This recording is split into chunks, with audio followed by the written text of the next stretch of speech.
केंद्र सरकार के 9 साल पूरे हो गए। 2024 में लोकसभा के चुनाव होने वाले। ऐसे में बीजेपी चुनाव की तैयारी में अभी से जुटी है और इसके लिए वे रणनीति बनाने में लगे हैं। देश में किस तरीके से सनातन धर्म और हिंदू राष्ट्र को लेकर राजनीति हो रही है वो किसी से छिपी नहीं है। वही विपक्षी दल इस बार बीजेपी के इस चाल से आशंकित भी है।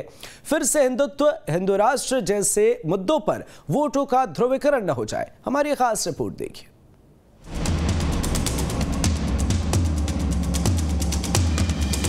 कर्नाटक चुनाव खत्म होने के बाद अब चर्चा लोकसभा चुनाव 2024 की हो रही है और इसे लेकर सभी पार्टियों ने अपनी अपनी कमर कस ली है। एक और सत्ता पक्ष लगातार तीसरी बार अपनी विजय पताका फहराने के लिए रणनीति बनाने में जुट गई, तो दूसरी ओर पूरे विपक्ष को वोटों के ध्रुवीकरण का डर सता रहा है। दरअसल इधर सनातन धर्म और हिंदू राष्ट्र का मुद्दा गर्म है।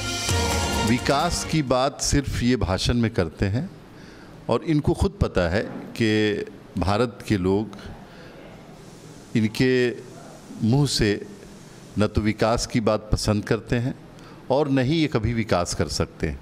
और अब सभी लोग ये जानने लगे हैं, जान गए हैं कि भारतीय जनता पार्टी की नीतियां देश के लिए सही नहीं है, समाज के लिए सही नहीं है।